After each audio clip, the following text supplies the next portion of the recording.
Assalamualaikum warahmatullahi wabarakatuh. Selamat datang di channel Kang Slamet. Kali ini Kang Slamet akan menceritakan sebuah kisah mistis yang berjudul Ala Sewu Lelembut. Cerita ini ditulis oleh Dioseta, dan sebelum kita masuk ke ceritanya, buat kalian yang belum subscribe channel ini, tekan tombol subscribe-nya terlebih dahulu dan tekan tombol notifikasinya agar kalian tidak ketinggalan cerita seram lainnya dari Kang Slamet. Tidak usah berlama-lama lagi, langsung saja kita masuk ceritanya. Ala Sewu Lelembut. Si pengung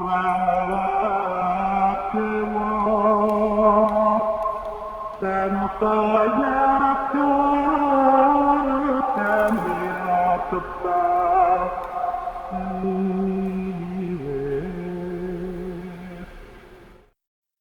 roh, arwah, kodam, pusaka, dan berbagai macam wujud lainnya. Begitu banyak misteri di alam ini yang masih sangat sulit untuk dipahami oleh akal manusia. Suara tanpa wujud, penyakit tanpa sebab akibat penglihatannya menjadi kenyataan. Hingga kematian yang tidak wajar, semua itu terjadi di alam ini dengan di luar kuasa dan nalar seorang manusia pada umumnya. Seorang manusia yang konon diciptakan yang paling mulia di antara makhluk lainnya, sosok makhluk yang diciptakan menurut rupa penciptanya. Tapi mengapa makhluk yang tidak lebih mulia dari manusia bisa menciptakan musibah untuk manusia? Ini aku, Linggar Sasena, hanya seorang pegawai negeri sipil yang bekerja sebagai staf tidak penting di kantor pemerintahan. Tapi ini bukan keluhan, ini semua seperti harapanku untuk hidup dengan pekerjaan yang biasa, tujuan hidup yang biasa, dan menjauhi berbagai masalah. Bukan pemalas, aku percaya bahwa kebahagiaan juga terdapat pada kesederhanaan selama kita mensyukurinya. Tapi pada kenyataannya takdir di dunia ini tidak sesederhana itu. Di tengah gerimis aku pulang dengan membawa beberapa benda yang aku benci. Kemenyan, beberapa jenis kembang, kopi hitam, hingga benda yang selama ini selalu aku jauhi. Suara berdenyit pintu rumah terdengar bersamaan beberapa mata yang menyambutku. Kali ini ada 3 orang. Ya, ada 3 orang pria yang cukup berumur di hadapanku. Mereka adalah Pak Deku. Mereka mengenakan baju surjan lengkap dengan belangkonya. Mereka mengelilingi seseorang yang seharusnya kujaga walaupun nyawaku taruhannya. Seseorang yang mengurusku sejak kecil hingga saat ini. Ibuku. Anak durhaka, lepaskan aku. Kukutuk kau neraka untukmu. Suara itu terdengar dari seorang wanita terus memberontak dari tali yang terikat di tangan dan kakinya. Tali-tali itu juga terikat di ketiga tangan orang yang menjaganya. Jangan hiraukan, itu bukan ucapan ibumu. Berisik kakek peyot, kubunuh kau. Aku tahu dengan jelas ibu tidak mungkin berbicara seperti itu. Terlebih saat ini wujudnya sangat mengenaskan. Tubuhnya kurus kering, tapi perutnya membesar, rambutnya tumbuh tidak beraturan dengan wajah yang pucat. Semua dokter dan rumah sakit sudah menyerah. Besarnya perut ibu bukan merupakan kehamilan atau penyakit. Tidak terdeteksi apapun secara medis. Salah seorang dari Pak Deku memberitahu bahwa ibu sudah dipilih oleh dia. Dia adalah sosok yang terkutuk yang membuat leluhurku terpaksa membuat perjanjian dengannya, Nyai Kunti. Aku membakar kemenyan dan meletakkan beberapa jenis kembang alam satu wadah. Dalam sebuah nampan anyaman, aku menyatukan benda-benda itu dan menyerahkannya kepada ibuku. Saat itu ia pun menatapku sambil tersenyum. Kau harus berterima kasih. Tanpa aku, kalian tidak akan lahir dan leluhur kalian. Raden-raden goblok itu akan mati di pantai. Sedikit demi sedikit ia mengambil kembang dari nampan itu dan memakannya dengan lahap. Ia menghirup aroma kemenyan itu dengan nikmat, sementara matanya tak sabar untuk menikmati kopi pahit yang kubuatkan. Salah satu dari Pak Deku pun melepaskan ikatannya dan membiarkan kedua Pak Deku yang lain menjaganya. Pak Dedarja namanya, ialah yang tertua di antara mereka. Yang sabar ya Linggar, kita hadapi ini bersama. Iya Pak De, saya akan terus mencari cara untuk memulihkan ibu. Memang sudah banyak cara yang kami coba, mulai dengan memanggil ulama setempat, beberapa orang pintar yang terkenal, dan bahkan ritual yang pernah dilakukan keluargaku pun sudah dilakukan. Namun Nyai Kunti yang ada di tubuh ibu hanya menertawakan kami. Setelah selesai menghabiskan sesajen yang kubawa, ibu pun perlahan tenang. Raut wajahnya yang mengerikan perlahan berubah menjadi sendu dengan tatapan kosong. Sekali lagi aku melihat pemandangan yang membuat rasa perih di dadaku. Ibu sudah tidak tahan, nak. Air matanya menangis meratapi apa yang terjadi pada dirinya. Aku hanya bisa memeluk ibu yang kembali mendapatkan kesadarannya sesaat. Ibu yang sabar ya. Linggar akan tolong ibu. Linggar janji. Ibu mau mati saja. Aku tak mampu menjawabnya dan hanya terus memeluknya. Aku tahu kesadaran ibu tidak akan lama. Sebentar lagi ia akan kembali dikuasai oleh sosok makhluk yang menyiksanya itu. Malam ini kita coba ritual itu lagi. Semoga saja Nyai Kunti mau meninggalkan tubuh ibumu.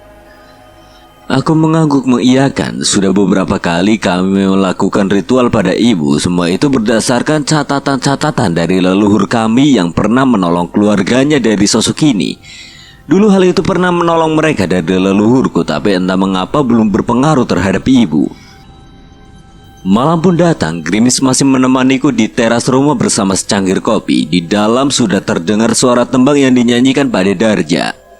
Tembang itu bernafaskan mantra-mantra yang dituliskan leluhurku untuk mengiringi ritual yang mereka lakukan. Aku tidak ikut dalam ritual ini. Sebelumnya aku pernah membantu mereka, namun keberadaanku membuat ibu semakin emosional. Jadi aku memutuskan untuk menunggu di luar hingga prosesi selesai. Suara air terdengar mengguyur tubuh ibu dengan tembang indah yang dinyanyikan oleh Pak Ade. Mantra itu berbunyi eling donyo akhirat, saben titah duwe panggonane dhewe. Setelah beberapa kali guyuran, tiba-tiba suasana menjadi hening. Aku menduga saat ini sedang dalam prosesi membacakan doa. Tapi entah mengapa aku mendapati firasat yang tidak enak. Aku penasaran ingin masuk ke dalam, tapi Pak Darja belum memanggilku. Bisa saja aku merusak ritual bila melakukannya. Suasana hening terasa semakin lama, dan firasatku terasa semakin tidak enak. Aku pun memutuskan untuk membuka pintu dan mengintip sedikit dari celahnya. Cahaya lilin adalah satu-satunya yang menerangi dari dalam rumah. Lampu dan cahaya lainnya sengaja dimatikan untuk proses ritual. Tidak ada suara apapun di dalam, namun aku melihat ada bayangan yang mengayun-ayun dari sekitar tempat ibu berada.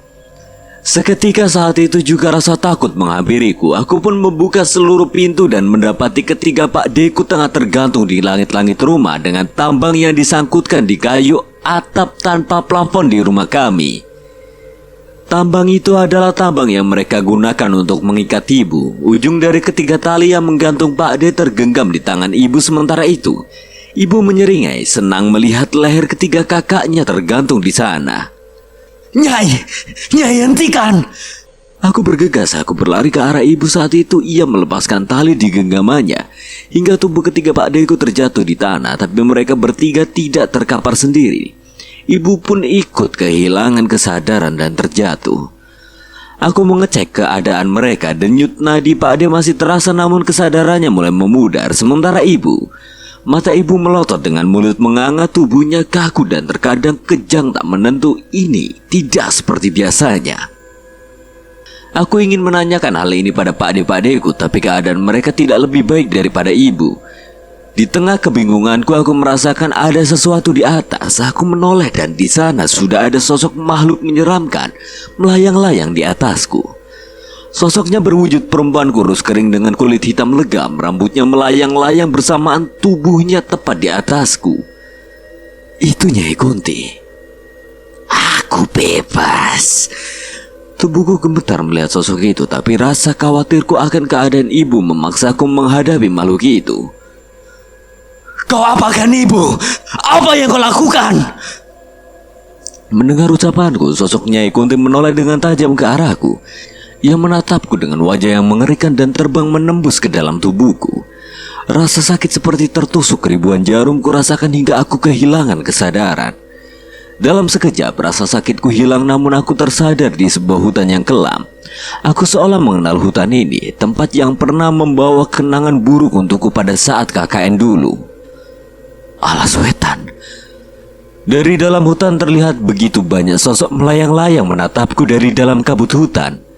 Suara teriakan dan tangisan terdengar dari sekelilingku dan saat kabut itu menghilang, asal suara teriakan itu mulai terlihat. Sosok-sosok yang melayang-layang itu tengah menyeret orang-orang menuju ke sebuah desa yang aneh. Desa tua dengan bangunan yang sudah lapuk di mana sosok manusia-manusia terikat dan disiksa di tempat itu.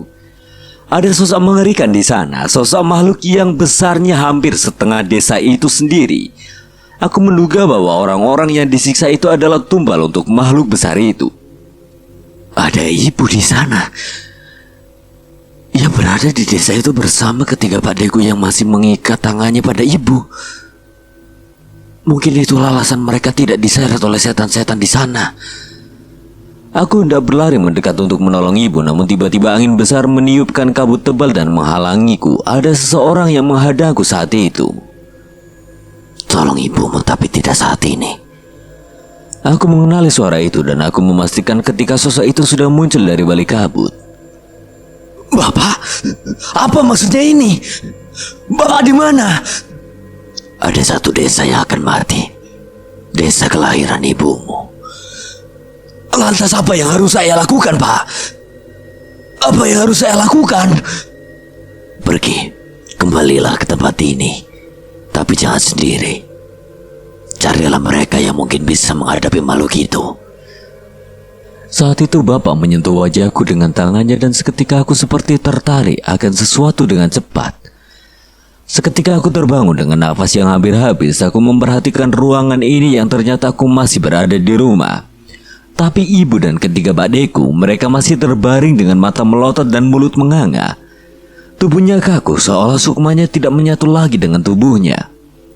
Aku pun segera berlari keluar meminta pertolongan ke tetangga yang ku kenal. Pak Kepala Desa yang sudah mengerti kondisi ibu sejak sebelumnya pun kembali menggelengkan kepalanya. Ia tidak menyangka keadaan akan kembali parah.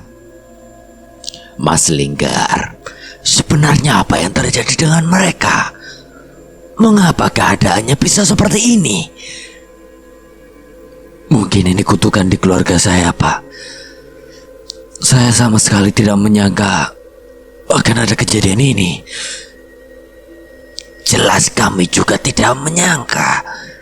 Sampai berapa tahun yang lalu kalian adalah keluarga biasa dan bahkan tidak berhubungan dengan hal-hal klenik seperti ini. Ini musibah, Pak. Tapi saya sudah dapat petunjuk. Kalau boleh saya titip mereka berempat beberapa saat untuk menyelesaikannya ya. Mas Linggar yakin itu jalan penyelesaiannya? Aku mengangguk. Aku yakin kalau aku harus datang ke alas wetan untuk menghadapi makhluk itu. Iya sudah, tapi Mas Linggar jangan nekat. Kami akan merawat ibu dan ketiga pakde Mas Linggar. Aku pun berterima kasih kepada Pak Kades dan segera membereskan barang-barangku. Ada satu orang yang mungkin saja dapat membantuku. Dialah yang dulu membantu menolong masalah di hutan itu dengan bantuan pusaka pisau batu miliknya. Sama sekali tidak ada mimpi indah atau tidur yang tenang selama perjalananku ke tempat ini. Suara tawa tanpa wujud selalu menghantuiku setiap aku mencoba memejamkan mata. Ada seseorang yang telah menungguku di sebuah warung kopi di terminal. Dia adalah Linus. Wajahmu lesu sekali. Kurang tidur ya? Bukan kurang tidur, tapi hampir tidak tidur. Linus memesankanku segelas kopi dan bergeser dari tempatnya duduk. Kayaknya masalahmu kali ini lebih serius. Aku gak nyangka kita bakal berurusan sama hutan itu lagi. Jangankan kamu, sampai beberapa tahun ke belakang aku masih menikmati pekerjaanku dan tidak berpikir sedikit pun akan berurusan dengan hal klenik. Segelas kopi diantarkan kepadaku bersama satu nampan gorengan hangat yang baru matang. Aku segera menyeruputnya dan berharap beberapa teguk kopi ini dapat menahan rasa kantukku. Aku gak nyangka kalau desa ibumu itu juga dekat alas wetan. Aku memang gak bilang karena desa ibuku berlawanan dengan desa Rangkilawu. Letaknya di sisi belakang alas wetan. Saat cukup dewasa aku juga hanya satu kali ke sana, dan itu pun aku sempat tersesat di sisi lain alas wetan. Iya juga. Kalau nggak salah, kamu juga sempat cerita soal tersesat saat itu. Kami menghabiskan waktu beberapa saat di warung kopi itu untuk beristirahat sejenak. Setelahnya kami menaiki mobil angkutan umum tua yang sudah mengetem sejak kedatangan kami menunggu penumpang penuh. Aku memperhatikan mobil yang aku sebut dengan omprengan ini. Berbeda dengan angkutan kota, kursi mobil ini seperti mobil travel dan menempuh rute yang jauh. Hanya saja mobil ini seharusnya tidak layak untuk digunakan. Aku ingat kalau mobil ini sudah ada sejak aku masih kecil.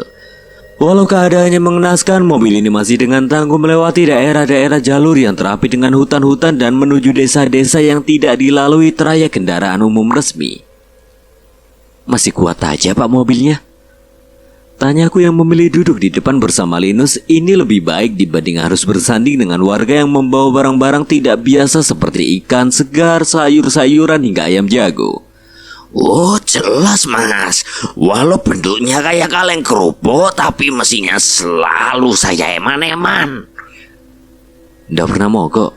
Ya pernah, namanya mobil tua. Tapi itu pun 1 tahun sekali belum tentu.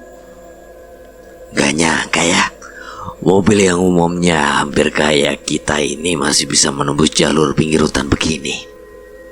Mobilnya sih memang tambah tua, pasti ada saatnya mobil ini pensiun. Tapi ini mobil masih bisa terus narik juga karena jalurnya sudah dibangun dan sekarang sudah aspalan. Paling ada beberapa jalur berlubang karena pertemuan dengan jalur kendaraan berat dari tambang batu itu. Benar juga, dibanding dulu sekarang jalur yang kami lewati sudah diaspal dengan baik. Padahal saat menoleh ke kanan dan kiri semuanya masih berupa hutan belantara. Masnya turun di mana toh? Di Sarawamanten pak, udah deket. Yang benar. Iya, memang kenapa pak? Sudah lama tidak ada yang berhenti di sana. Dari beberapa penumpang saya mendengar kabar yang tidak enak di sana. Kabar apa pak? Tolong ceritakan. Kami kesana juga karena mendapat firasat tidak enak. Sopir itu menghela nafas sejenak, ya seperti mencoba mengingat cerita apa yang pernah ia dengar. Ada kabar desa Rawamanten diserang semacam kutukan. Warganya tidak bisa keluar dari desa. Malah ada yang bilang mereka semua sudah meninggal di sana. Pak, jangan ngomong gitu. Ya maaf, saya cuma menceritakan apa yang pernah saya dengar. Iya pak, terima kasih. Ada cerita apa lagi pak? Cuma itu mas, lebih baik masnya simpan nomor HP saya. Kalau ada apa-apa bisa telepon saya, nanti bisa janjian buat saya jemput. Oh iya, terima kasih pak. Tak lama setelah perbincangan itu, aku pun turun di sebuah jalan setapak dengan gapura yang bertuliskan Desa Rawamanten. Dari jalan yang kami lihat memang sepertinya sudah jarang ada kendaraan yang melalui tempat ini. Ingat, tujuan kita ke desa ini untuk mencari tahu masalahnya. Jangan sekali-kali bertindak nekat. Iya, aku tahu benar apa yang kita hadapi.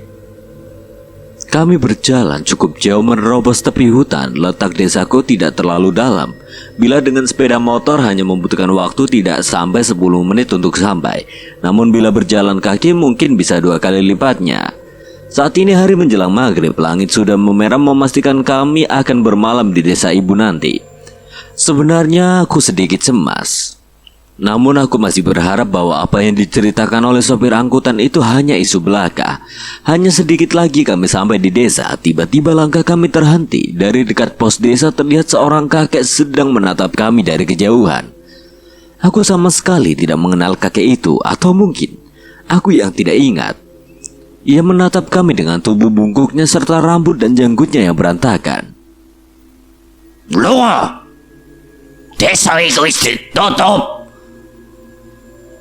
Maaf mbah, saya harus ke desa Rawamanten. Ada yang harus saya cari tahu. Kakek itu menatapku dari ujung kaki hingga ujung kepala. Ia pun menghela nafas sejenak dan berjalan dengan kakinya yang gemetar dan pergi melewatiku begitu saja. Raut wajahnya aneh, aku tidak bisa menebak itu menandakan apa. Kek, saya mencari Aku mencoba menyapa kakek itu kembali dan menoleh ke belakang, tapi kakek itu sudah menghilang dari pandanganku begitu saja. Tidak sepertiku yang kebingungan, wajah Linus terlihat ketakutan. Ia melihat ke salah satu arah yang berbeda denganku. Gar, kakek itu. Aku menoleh ke arah yang ia tunjuk. Saat mengetahui maksud Linus, aku pun menelan ludah. Di balik langit merah di hutan itu, kakek yang berpapasan dengan kami tadi tengah duduk di salah satu ranting pohon sembari menggigiti hewan yang seperti ayam hidup. Tubuhnya kurus kering tanpa pakaian dengan kulit yang hitam. Saat mengetahui kami menatapnya, ia pun menoleh kepada kami dan menyeringai memamerkan giginya yang penuh dengan darah. Cabut cepetan. Kami pun segera mempercepat langkah kami agar bisa segera masuk ke dalam desa. Saat sampai ke desa, langit pun semakin gelap. Entah mengapa kabut turun menyelimuti desa di jam yang bahkan masih belum terlalu malam ini. Karena ini pasti ada yang gak beres. Aku tidak segera merespon ucapan Linus dan terus melangkah mencari rumah ibu. Sudah gelap, ngapain kalian di luar? Cepetan masuk rumah. Tiba-tiba terdengar suara seorang bapak-bapak dari dalam rumah, tapi saat kami menoleh, ia buru-buru menutup pintu rumahnya. Dan kali ini suara teriakan seorang perempuan dari dalam rumah juga memperingatkan kami, tapi sama seperti sebelumnya perempuan itu segera menutup jendela saat kami menoleh. Aku mengingat arah rumah ibu dan berhasil menemukannya. Ada kebun yang sudah dipenuhi rumput liar di sekitar rumah ibu. Di balik rumput liar itu ada sebuah rumah kayu tua yang cukup besar dan sebuah bangunan bekas kandang sapi di belakangnya. Itu rumah ibu Kunus. Ada yang tinggal di sana. Dulu ada padeku, tapi kalau melihat keadaannya saat ini mungkin sudah tidak ada yang menempati. Ya, aku juga cukup kecewa. Ini artinya kami harus beberes rumah dulu sebelum bisa beristirahat. Terdengar suara tawa seorang perempuan dari arah belakang kami. Aku dan Linus saling bertatapan dan menoleh ke belakang. Kami tidak melihat apapun di belakang selain kabut yang semakin tebal. Tapi satu hal yang kami sepakati, suara itu bukan pertanda baik. Secara bersamaan bulu kuduk kami berdiri dan merasakan adanya bahaya di dekat kami. Aku mulai melangkahkan kaki perlahan menuju rumah itu. Dan dari belakang samar-samar terlihat bayangan sesuatu yang bergerak menembus kabut. Linus menepukku memberi isyarat untuk kami mempercepat langkah dan mulai berlari. Harap lu ngeneng ditoleh. Suara itu terdengar semakin dekat. Bukan hanya suara, dari belakang tiba-tiba terpental kepala seekor babi hutan yang mendarat tepat di hadapan kami. Kepala hewan itu masih mengalirkan darah segar dan menggelinding kembali ke hadapan kami. Sialan, lari Gar. Kami terus berlari sekuat tenaga menghindari apapun yang berada di belakang kami saat itu.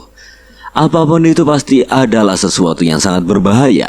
Setelah menerobos semak-semak rumput liar yang menghalangi, kami pun sampai di rumah ibu. Dengan tergesa-gesa aku mencari kunci rumah itu dan berusaha membuka pintu. Cepat Linggar, ada yang mendekat. Linus benar-benar terlihat ketakutan. Sementara itu aku masih sibuk mencari kunci yang cocok dengan lubang kunci di pintu depan. Berhasil. Pintu rumah pun terbuka dan kami segera masuk ke dalam dan segera menutup pintu rumah rapat-rapat. Aku tidak yakin berada di dalam rumah dapat mengamankan kami, tapi setidaknya seluruh penduduk desa juga melakukan hal yang sama. Dari tadi Linus terus mengintip ke arah keluar jendela. Wajahnya pucat menatap sesuatu yang ia lihat di luar sana. Ada apaan? Linus tidak menjawab dan masih terpaku pada sesuatu yang ada di luar sana. Di balik kabut mereka menari-nari. Perempuan dengan kebaya compang-camping menenteng potongan tubuh hewan dan memakannya dengan rakus. Di sisi kabut yang lain ada sosok yang melayang-layang seorang mencari sesuatu yang menjadi jatahnya. Di tengah kebingunganku, sosok kepala berlumuran darah menabrak kaca jendela. Itu adalah kepala mayat manusia. Ada makhluk berwujud kakek kurus kering yang sengaja menghantamkan kepala manusia itu ke kaca jendela rumah ini dan menyeretnya mengelilingi dinding rumah ini. Sepertinya ia memang bermaksud mengancam kami. Linus terjatuh di tanah sementara aku hanya bisa menelan ludah melihat semua pemandangan di desa ini. Ini bukan lagi desa manusia. Aku setuju dengan ucapan Linus, tapi walau begitu mengapa masih ada warga yang tinggal di desa ini? Terdengar suara daun pintu yang bergerak dari dalam rumah. Linus segera berdiri di sebelahku. Cahaya api dari lampu minyak mendekat ke arah kami. Dari dalam rumah ada sosok yang mendekat, namun kami tidak dapat mendengar suara langkah kakinya. Seorang nenek muncul di balik kegelapan dan menerangi ruangan dengan lampu yang ia bawa. Nenek siapa? Tanyaku mencari tahu siapa nenek yang berada di dalam rumah ibu Ki itu. Linus menahanku saat tahu aku ingin menghampirinya. Jangan, Linggar. Dia bukan manusia. Bukan manusia. Jelas-jelas nenek itu menenteng sebuah lampu minyak yang tengah menyala. Ucapan bocah itu benar. Aku sudah bukan lagi manusia. Tapi jangankan mengangkat lampu minyak ini, mematahkan leher kalian pun aku sanggup. Sepertinya sosok nenek itu tersinggung dengan ucapan Linus. Aku menelan ludah ketika melihat wajah marah nenek itu. Ikuti aku. Aku dan Linus saling bertatapan. Linus mengangguk seolah tidak merasakan bahwa nenek itu berniat mencelakai kami. Ia melayang bersama lampu minyak yang ia bawa menuju ke sebuah kamar di dalam rumah. Aku ingat, ini adalah salah satu kamar eyangku yang dilarang untuk aku masuki saat aku kecil. Perasaanku tidak enak. Sebelum masuk ke kamar itu aku sudah mencium bau yang menyengat. Baunya seperti bau mayat. Teriak Linus yang terperanjat melihat sosok jasad yang hampir tersisa tulang belulangnya saja itu. Tidak usah berisik. Bawa ke halaman belakang dan kuburkan. Ini jasad Eyang. Kuburkan dulu dan kita bicara nanti. Kalian mau tidur di rumah bersama mayat?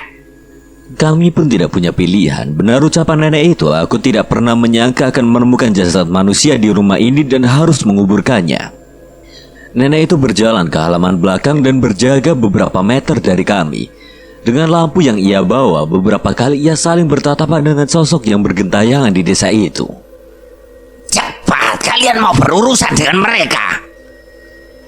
Takut, jelas. Linus yang mengerti mengenai hal gaib saja terlihat tidak berkutik dengan keadaan ini. Bayangkan saja, dua orang pria yang baru saja sampai di desa menemukan jasad yang sudah membusuk dan harus menguburkannya dengan ditonton oleh sosok-sosok mengerikan dari balik kabut. Linus mulai menggali lubang sementara aku memindahkan bagian jasad yang berada di kamar satu persatu. Sebagian jasad itu masih memiliki daging dan tengah digerogoti oleh belatung. Sebagian sudah habis dan tinggal tulang. Walau menutupi hidungku dengan kain, aku tetap tidak bisa menghindari aroma busuk dari jasad ini. Cepat masukkan sisanya dan kuburkan. Sebentar, Yang. Aku mengambil air dari sumur timba yang tidak jauh dari tempat kami berada dan membersihkan tubuh kami. Lama sekali. Nenek itu sudah tidak sabar, namun kami tidak tega bila menguburkan jasad ini begitu saja. Aku dan Linus pun mendekat ke liang kubur itu dan membacakan doa untuk mendoakan siapapun jasad yang kami kubur ini. Kami berharap walaupun meninggal dengan tidak layak, setidaknya ia bisa mendapatkan ketenangan di alam sana. Saat mengetahui tujuan kami, nenek itu pun berhenti meneriaki kami dan terlihat merenung.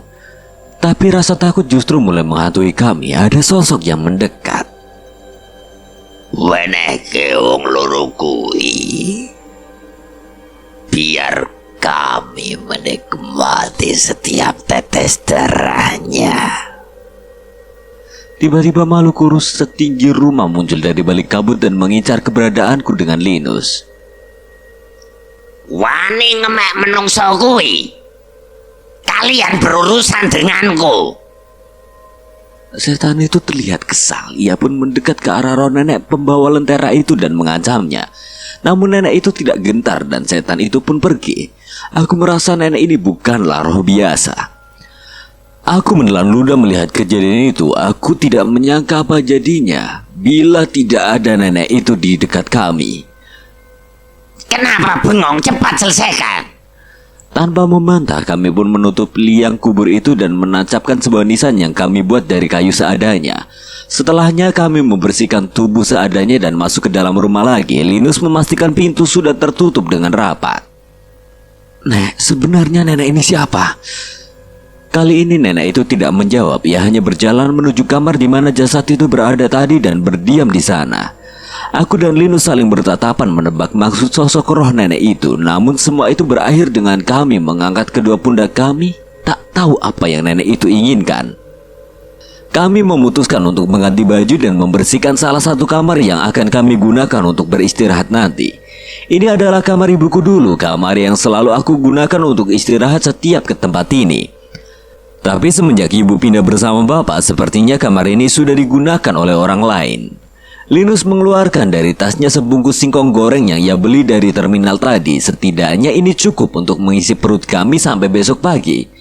Rasa lelah benar-benar menyelimuti tubuh kami. Tapi rasa takut akan bahaya di sekitar rumah ini mengurungkan niat kami untuk tidur.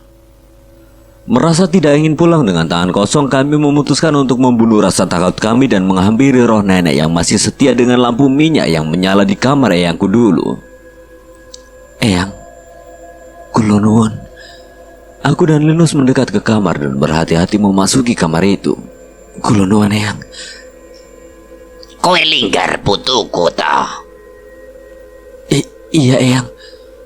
Berarti benar jasad tadi Eyang. Tapi kenapa saya tidak ingat wajah Eyang? Yang saya ingat hanya Eyang Putri Ramini, nenek saya. Panggil saya Eyang Rati saja. Saya kakak dari Eyangmu. Soal Ramini, bukankah kamu sudah tahu di mana makamnya? Aku mencoba mengingat Eyang Putri memang sudah meninggal beberapa tahun lalu dan sudah dikuburkan. Saat itu bapak dan ibu pulang kampung, sementara aku diminta untuk tetap di rumah. Iya Eyang, tapi kenapa Eyang bisa ada di sini dan mengapa jasad Eyang bisa ada di sini? Sabar dulu cucuku, malam masih panjang. Kedatangan kalian ke tempat ini pasti sudah ditakdirkan. Berarti Eyang Rati juga sudah tahu akan ada sesuatu hal yang berbahaya yang berhubungan dengan linggar. Tidak hanya linggar, Le. Ini juga berkaitan denganmu. Mendengar ucapan itu, Linus merasa bingung, bahkan mengenal Eyang Rati saja tidak. Hubungan Linus dengan keluargaku pun tidak ada. Akan ada banyak yang terlibat dengan tragedi ini. Tapi yang terpenting sekarang adalah bagaimana cara menyelamatkan Sukma ibumu, Pak Demu dan ayahmu bisa kembali pulang. Jadi Eyang juga mengetahui masalah ini. Eyang Rati mengangguk sementara kami mengambil posisi duduk. Ia malah berdiri mengangkat lenteranya dan mengelilingi kami berdua. Bukan hanya Eyang, makhluk penjaga keluarga Sarsena juga sudah bertindak. Bukankah kau sudah berkenalan dengannya? Samar-samar dari cahaya lampu minyak yang menyinariku, aku melihat ada sosok yang berdampingan dengan bayanganku. Bayangan makhluk berambut panjang dengan tangan kurus dan kuku-kuku yang tajam. Ia bergerak tak menentu dengan mengerikan. Tapi dari bentuk perutnya yang membesar, aku bisa menduga siapa sosok itu. Nyai Kunti. Aku menggumam menyaksikan sosok mengerikan yang menyatu dengan bayanganku. Linggar, apa-apaan itu? Aku tidak menanggapi rasa heran Linus dan kembali menatap roh Eyang Rati. Penjaga? Dia yang sudah menyiksa ibu hingga keadaannya mengenaskan saat ini. Bagaimana dia bisa disebut penjaga? Kau masih belum tahu apa-apa. Apakah sosok itu kutukan atau penyelamat? Kalian akan tahu sendiri nanti, dan mungkin kamu juga lah yang bisa menghentikan perjanjian mengerikan keluargamu itu. Maaf, Nek. Lalu apa yang terjadi dengan desa ini? Apa semua warga benar-benar tidak bisa meninggalkan desa? Eyang Rati berjalan menuju jendela kamar. Ia menatap desa yang sudah sangat tidak pantas disebut sebagai tempat tinggal ini. Desa ini sudah mati. Semua yang masih hidup hanya menjadi persediaan tumbal bagi mereka. Memangnya mereka tidak bisa pergi, Eyang? Kemanapun mereka pergi, mereka akan segera kembali. Manusia yang tersisa di tempat ini adalah orang-orang yang pernah berurusan dengan Gandara Baruwa. Maksudnya Gendruwo? Gendruwo yang kalian kenal lahir dari persetubuhan Gandara dengan manusia perempuan yang ditumbalkan suaminya. Demit itu akan menyamar menjadi suaminya dan menghamili istrinya. Perbuatan itu melahirkan Gendruwo yang sekarang kalian ketahui. Aku memang pernah mendengar cerita ini. Ada sebuah pesugihan yang didapatkan dengan mengikat perjanjian dengan sosok seperti Gendruwo. Keluarga itu akan hidup makmur, kekayaannya melimpah, dan sosok Gendruwo akan menjadi kodam yang melindungi keluarga itu. Tapi makhluk pemberi pesugihan itu akan memperkosa istri keluarga itu dengan menyamar sebagai suaminya.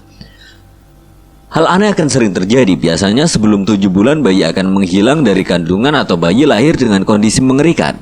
Sosok bayi itu adalah penerus Gandara Barua yang kelak akan menjadi anak buahnya dan menjadi bagian dari kerajaannya.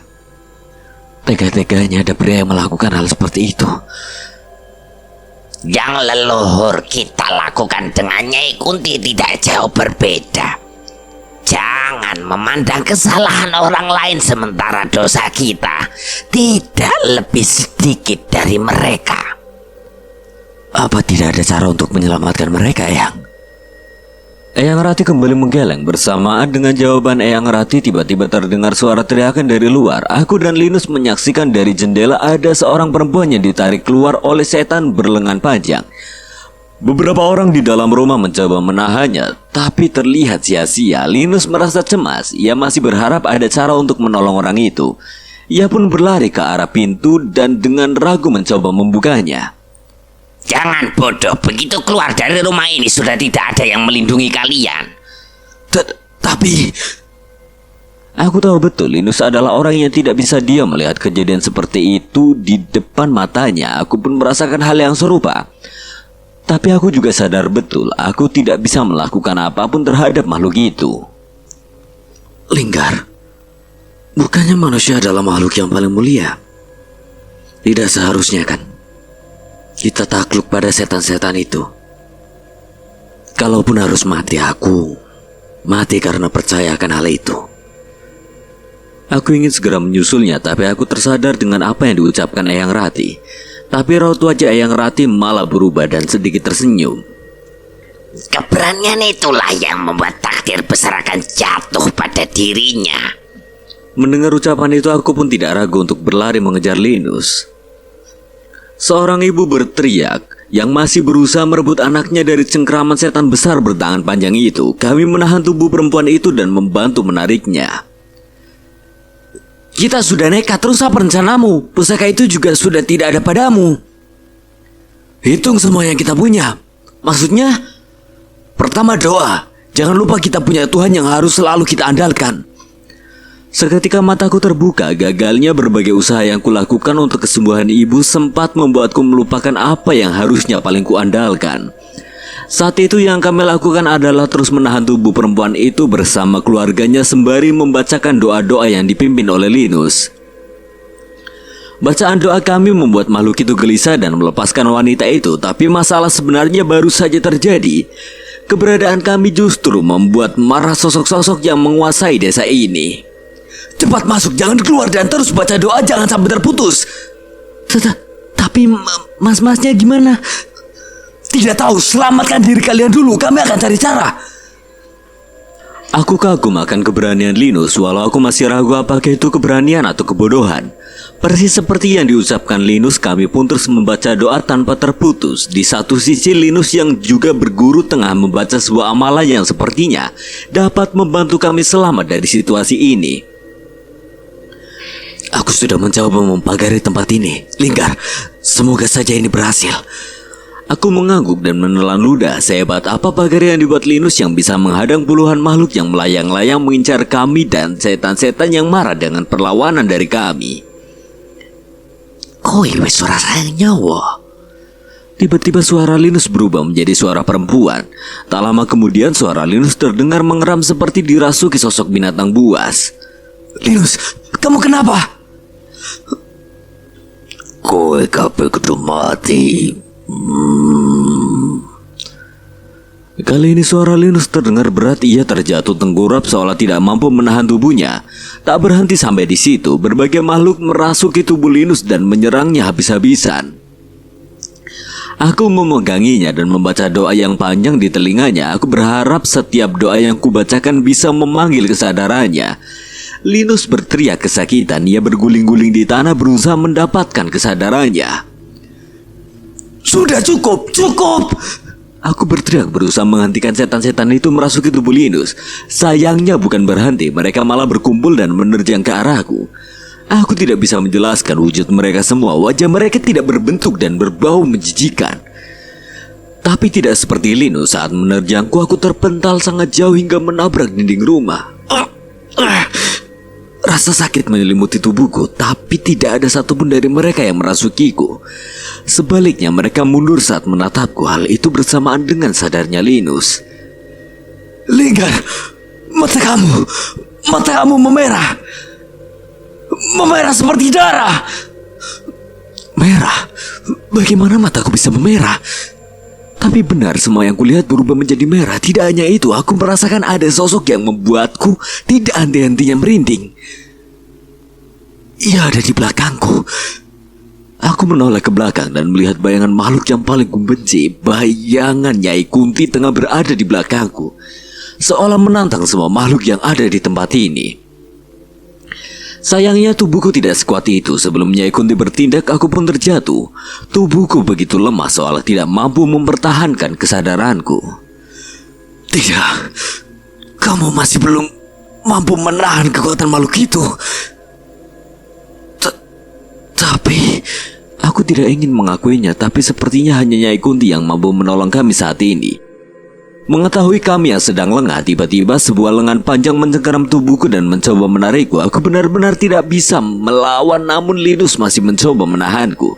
Sayangnya makhluk itu mendekat. Ia membuka mulutnya lebar-lebar dan ingin mencoba melahapku. Aku hampir merasa ini adalah akhir hidupku, tapi tiba-tiba ada bayangan makhluk besar yang mendekat.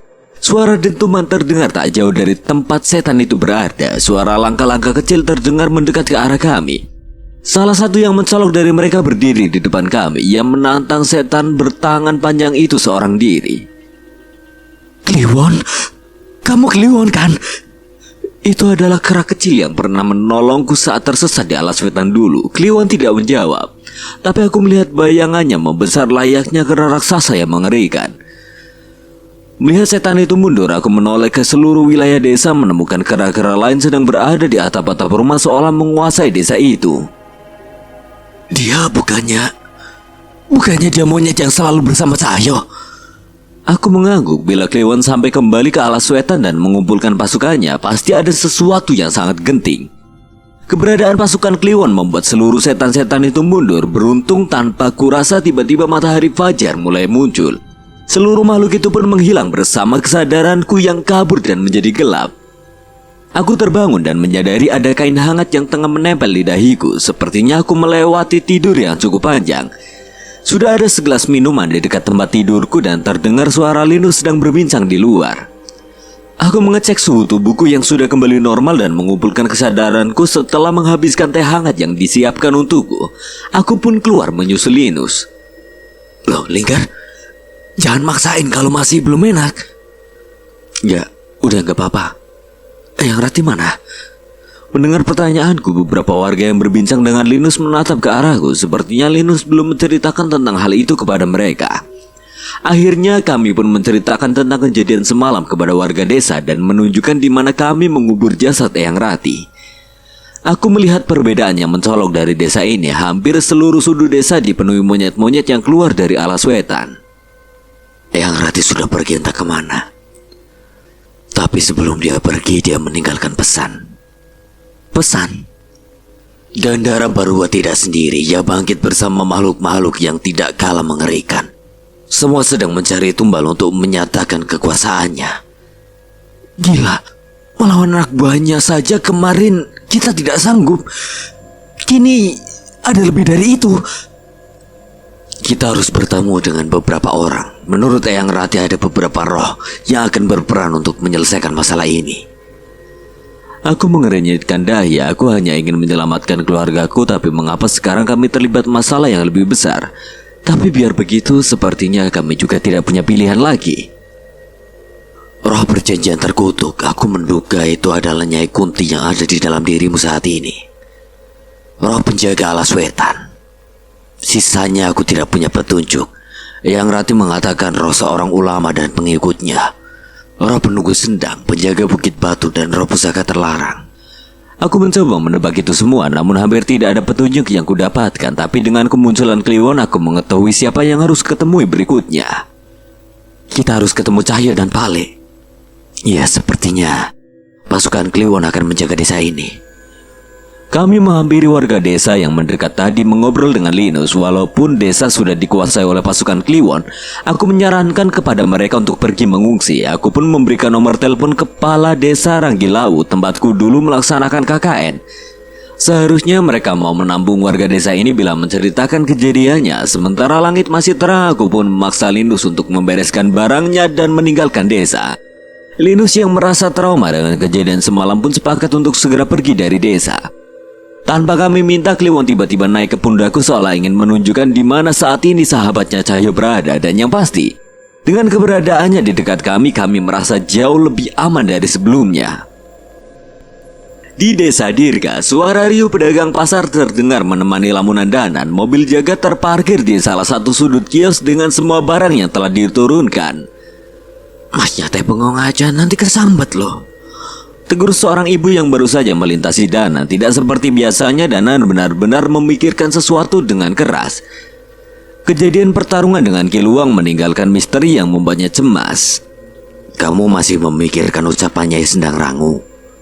Iya mas, masalahnya aku merasa apa yang kita hadapi nanti bukan hanya soal adu kekuatan. Ada sesuatu yang tidak bisa kita selesaikan hanya dengan pertarungan. Jagat merapikan sisa barang yang masih perlu diantar. Setelahnya dia pun bersiap meninggalkan Danan lagi.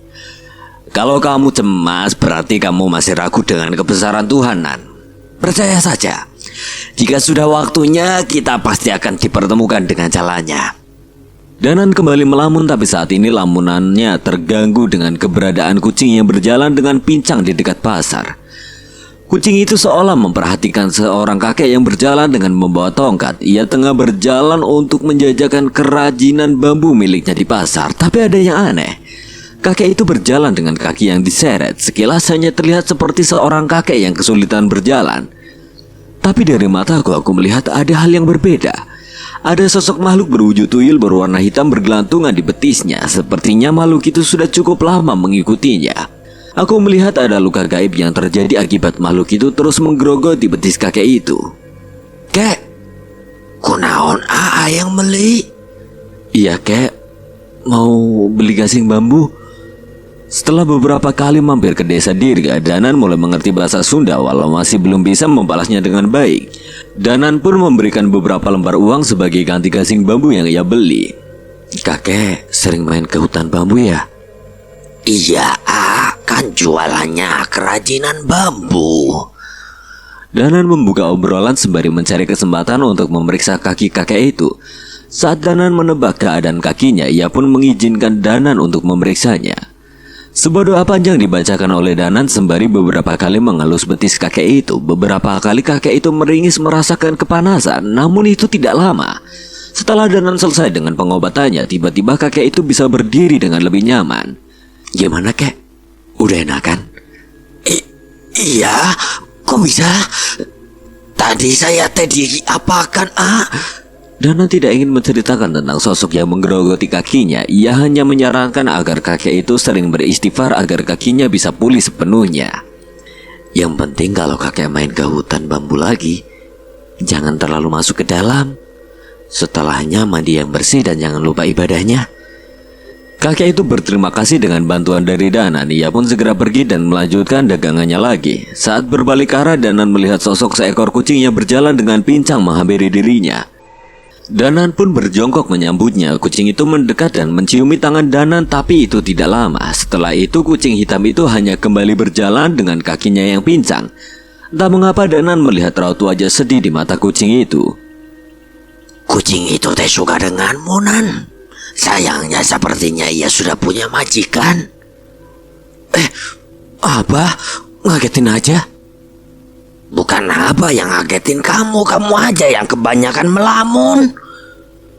Danan menggaruk kepalanya mengakui kesalahannya. Kedatangan Aba bukan tanpa sebab. Ia memang ingin menemani Danan untuk mencari tahu apa yang mengganjal pikirannya. Saya masih berhutang budi sama sosok yang menolong saya saat itu, Bah. Sepertinya Aba mengetahui sosok itu. Kita cerita sambil jalan-jalannya. Lah, Mas Cahyo di mana tuh? Kalian nggak bareng? Gak tahu, tadi dia bilang ngerasain hal yang aneh. Katanya dia mau mencari tahu ke arah salah satu hutan. Aba mengerti, ia pun mengajakku meneruskan jalan-jalan sembari menceritakan tentang sosok yang mungkin telah menolongku. Sosok yang Aba kenal dengan nama Gilang Samana. Seekor monyet putih terlihat tengah memantau dari kejauhan. Entah kebetulan atau ia memang mengenali sosok Cahyo. Saat tengah menikmati segelas kopi, Cahyo merasa Wanasura gelisah memberi pertanda tanpa kesulitan. Cahyo pun menemukan sosok monyet putih yang memandangnya dari kejauhan. Kenapa, Mas? Monyet putih, Dirga. Mitosnya kalau sudah ada monyet putih yang keluar dari hutan menunjukkan wujudnya, itu adalah pertanda akan adanya bahaya. Yang benar, Mas. Iya. Cahyo pun segera mencari kunci motornya dan berpamitan pada Dirga untuk mengikuti kemana kera putih itu melangkah. Kera itu berlari dengan cepat. Dari jauh Cahyo juga melihat ada beberapa kera lain yang mengikuti dirinya. Jelas kera putih itu berniat ingin memberitahu sesuatu. Sebuah hutan. Kera putih itu masuk ke hutan tersebut. Cahyo tidak ingin gegabah. Ia memperhatikan hutan itu secara seksama dan memang merasakan ada sesuatu yang mengerikan di sana. Saat melewati sebuah jembatan, tiba-tiba terlihat burung-burung hitam yang jenisnya sulit dikenali berterbangan dari dalam hutan. Cahyo menghentikan Vespa tuanya dan memperhatikan tempat itu. Tenang, Wanasura. Seharusnya hutan semengerikan ini disegel dan jangan dibiarkan siapapun untuk masuk. Jelas kejadian berterbangannya burung-burung itu adalah sebuah pertanda. Setidaknya Cahyo sudah mengerti maksud dari kera putih itu. Ia pun memutuskan untuk menceritakan kejadian ini pada Pale dan Danan untuk meminta pendapat tentang keadaan hutan ini. Saat hendak melajukan sepeda motornya, tiba-tiba Cahyo merasakan perasaan aneh yang cukup mengancam. Kamu juga ngerasain juga kan, Wanasura? Wanasura memberi isyarat, tapi ia tidak melihat sosok berbahaya apapun di sana. Ia tidak mungkin mengabaikan perasaan itu, tapi saat menoleh, yang ia lihat adalah seorang pria berambut panjang yang juga tengah memperhatikan fenomena di hutan itu. Merasa tidak menemukan sosok aneh, Cahyo pun memilih untuk tidak menghiraukannya. Menurutnya tidak mungkin perasaan mengancam itu berasal dari seorang manusia biasa. Ia pun segera melajukan Vespa tuanya dan kembali untuk mendiskusikan ini dengan Pale. Suara petir memecah keheningan malam. Berpadu dengan hujan yang tidak kunjung henti sejak pagi. Biasanya hujan adalah alasanku untuk bermalas-malasan di rumah dan menghabiskan waktu untuk tidur di kasur. Tapi tidak kali ini. Sudah beberapa minggu setelah aku berhasil memulihkan roh Wanasura setelah ia kehabisan kekuatannya. Tapi sejenak saat ia pulih, ia selalu merasa gelisah seolah merasakan sesuatu yang tidak biasa. Bule juga mengabariku bahwa sudah beberapa hari ini Kliwon menghilang dan tidak kembali ke rumah. Hal ini benar-benar membuatku khawatir. Hutan. Kalau memang ada kekuatan yang menyegelnya, seharusnya itu nggak akan menjadi bahaya kan, Jul? Tanya Danan yang juga ikut khawatir setelah ku ceritakan tentang sebuah hutan yang menarik perhatianku. Aku juga berpikir begitu, tapi Wanasura gelisah dan pertanda alam juga sudah terlihat. Aku merasa cepat atau lambat kita akan berurusan dengan hutan itu. Danan berpikir sesaat. Aku tahu ia adalah orang yang paling khawatir dengan peringatan yang dikatakan oleh Nyi Sendang Rangu saat kami selesai berhadapan dengan Kiluang. Ya sudah, kita putuskan nanti soal hutan itu. Lebih baik kamu nyamperin Pale. Katanya ada teman lama kalian yang ingin bertemu. Ucapan Danan benar. Pale sudah menelponku dan memintaku menemuinya di terminal. Ada teman lama kami yang menyusul ke kota ini untuk bertemu dengan kami. Iya, Nan, kita janjian besok pagi kok. Memang siapa toh yang datang? Kok Pale sampai harus menjemput ke terminal? Belum tahu, Nan. Mungkin kalau sudah ketemu nanti aku akan ingat. Danan mengerti sepertinya. Ia ada acara tersendiri dengan Aba, entah mengapa dia begitu terobsesi dengan sosok roh yang menyelamatkan nyawanya. Seorang pria yang cukup berumur tengah terduduk di pinggir trotoar terminal sembari menikmati teh segar yang tersaji dalam botol kaca. Aku pun segera menghampirinya dan menegurnya. Wah, korban iklan nih balik. Apapun makanannya, minumnya. Bayarin dulu, Jul. Balik lupa bawa duit. Belum sempat menggodanya, Pak Ale sudah memalahku untuk membayarkan minuman yang ia minum sembari melamun dulu. Alah, belum sempat ngomong. Udah hilang 5.000 perak. Seger, Jul. Pesan aja, gak usah malu-malu. Ya ndak malu lah Pak Ale, orang bayarnya pakai duitku kok. Tapi walau begitu tetap sama saja embun dingin yang terlihat berkeringat dari teh botol kaca itu membuatku menelan ludah dan ingin meneguk hal yang serupa. Bu, saya pesen satu juga. Yang terjadi saat ini di sana adalah dua manusia tidak jelas yang tengah menikmati minuman dingin sambil duduk di pinggir trotoar. Emangnya siapa yang mau ketemu Pak Le? Lupa namanya, Jul. Lah, piye toh? Udah janjian mau ketemu malah lupa namanya. Namanya lupa, pasti nggak inget toh, Jul. Piye toh? Aku hanya menggaruk kepala bingung menanggapi kelakuan Pak Ale yang semakin tua ini. Belum sempat memprotes Pak Ale lebih jauh, tiba-tiba aku dan Wanasura merasakan sesuatu yang mendekat. Keberadaan itu bersama sebuah bis yang memasuki terminal. Aku pun berdiri menyambut kedatangan bis itu. Belum sempat bis itu berhenti, tiba-tiba dari kaca jendela melompat sosok makhluk kecil yang segera berlari ke arahku. Kliwon? Kera kecil itu segera berlari ke pundakku dan menaikinya. Tanpa sadar rambutku sudah berantakan dibuat olehnya. Aku penasaran dengan siapa dia datang ke tempat ini. Tepat saat bis itu berhenti, aku melihat dua orang yang wajahnya tidak asing. Dia adalah orang-orang yang pernah membantuku di Alas Wetan dulu. Mas Linggar, Mas Linus. Balik, Cayo. Waduh, maaf ya. Tadi macet. Nunggu lama ya? Alah, enggak kok. Es teh sebotol aja belum habis. Seseorang yang datang bersama dengan Mas Linggar adalah Mas Linus. Dia adalah pemilik pusaka sebenarnya dari pusaka pisau batu yang sudah membantu kami dalam beberapa tragedi. Halo, Cayo. Halo, Mas. Kayaknya banyak yang harus saya obrolin sama Mas Linus. Ya sudah, santai dulu aja. Ada banyak hal yang sepertinya harus kita bicarakan. Tapi yang paling darurat kayaknya kita cari warung bakso dulu deh.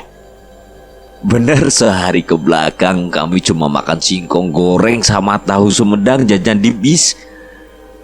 Kami pun berpindah menuju sebuah warung bakso yang tidak jauh dari terminal. Awalnya kami ingin memulai dengan perbincangan-perbincangan singkat. Tapi melihat Mas Linggar dan Mas Linus makan dengan lahap, kami pun ragu untuk menyalahnya. Balik, udah mangkok ketiga? Iya, Jul, kalau sampai lebih dari 10 mangkok, kita pura-pura ndak kenal aja. Siapa tahu mereka lagi kesurupan. Baru kali ini kami berdua melongo menyaksikan orang yang menikmati makanannya. Biasanya kamilah yang dikenal paling rakus dalam menghabiskan makanan. Nambah, Cayo. Jarang-jarang ketemu bakso enak begini. Iya, Mas. Santai. Dinikmatin aja. Balik. Coba dicek. Bakso ini penglarisnya apa toh? Seketika rasa sakit muncul di kakiku bersama injakan kaki Pak Ale yang mendarat di kakiku. Hati-hati kalau ngomong, ngawur kamu. Setelah selesai mengisi perut, kami pun memulai perbincangan mengenai alasan mereka menemui kami. Maaf ya Pak Ale, di desa kemarin keadaannya benar-benar tidak kondusif. Mencari makan aja susah. Mereka pun menceritakan tentang sebuah desa di salah satu sisi Alas Wetan. Saat mereka datang, desa ini sudah dikuasai oleh berbagai sosok tak kasat mata. Semua warga desa yang tinggal di sana adalah orang-orang terkutuk yang pernah membuat perjanjian dengan sosok gaib. Setiap mereka meninggalkan desa, selalu ada kejadian aneh di mana mereka akan kembali. Saat waktunya tiba, orang-orang itu akan diambil dan dijadikan makanan untuk setan-setan anak buah sosok mengerikan yang bernama Gandara Barua. Yang menyedihkan lagi, ternyata desa itu adalah desa kelahiran ibu Mas Linggar. Beruntung Kliwon dan anak buahnya datang menguasai desa itu. Aku tidak menyangka sekumpulan kera bisa menghadapi sekumpulan makhluk gaib yang menyerang desa? Kliwon dan anak buahnya memang bukan kera biasa. Tapi bila sosok bernama Gandara Barua itu turun tangan, menurut saya mereka tetap saja tidak berkutik. Mas Linggar juga menceritakan bahwa ia mendapat penglihatan tentang sebuah desa dan keberadaan Gandara Barua yang tengah menikmati tumbalnya. Di sanalah keberadaan Sukma ibu dan pakde-pakdenya berada. Saat ini Gandara Barua sedang memanen tumbalnya. Entah untuk tujuan apa, tapi menurut Eyang Rati, ia dan beberapa makhluk mengerikan lainnya sedang mengumpulkan kekuatan. Sama satu lagi, Pale. Saya khawatir dengan sosok lain yang bersemayam di tubuh Linggar. Nyai Kunti. Aku merasa itu adalah sosok yang sangat berbahaya. Aku dan Pak Ale pun menatap Mas Linggar bersamaan. Aku baru sadar ada sosok lain yang bersembunyi di tubuhnya. Ia mampu menyembunyikan keberadaannya hingga kami tidak sadar. Nanti kita cari tahu. Kalian sudah lelah. Akan bahaya bila kita mengusirnya. Sekarang kami mulai mengerti dengan apa yang ingin dibicarakan oleh Mas Linggar dan Mas Linus. Kami pun meminta mereka untuk beristirahat terlebih dahulu di penginapan dan kami akan menghampirinya di malam hari. Sepertinya ada yang mau didiskusikan Pak Le bersamaku tentang masalah ini. Sementara menunggu Mas Linggar dan Mas Linus beristirahat, aku mengajak Pak Le ke rumah Abah. Di sanalah kami akan tinggal sementara waktu. Seperti biasa, Abah menyambut kami dengan baik. Obrolan orang tua antara Abah dan Pak Le sudah mulai berbeda dari seleraku dan Danan. Beberapa candaan mereka kadang hanya membuat kami harus berpura-pura tertawa agar suasana tidak kaku. Kamu sudah dapat petunjuk, Nan? Sedikit, Pak Le. Ada amalan yang sedang saya jalankan. Sepertinya sosok yang ingin saya temui bukan roh biasa. Saya merasa harus memantaskan diri. Sepertinya Danan mulai menemukan jalannya, tapi aku merasa terlalu membosankan bila melihat Danan terlalu fokus seperti itu. Danan, kita keluar yuk. Bantu aku cari tahu tentang kejadian kemarin. Boleh, biar Pak Ale istirahat dulu juga. Kejadian apa tuh Mas Cahyo? Saya tidak tahu, ini perasaan saya aja atau memang ada sesuatu. Makanya mau saya pastikan sama Danan. Aku pun menceritakan tentang sebuah hutan yang kulihat dari sebuah jembatan yang besar. Hutan itu sepertinya terletak di sebuah kampung yang besar.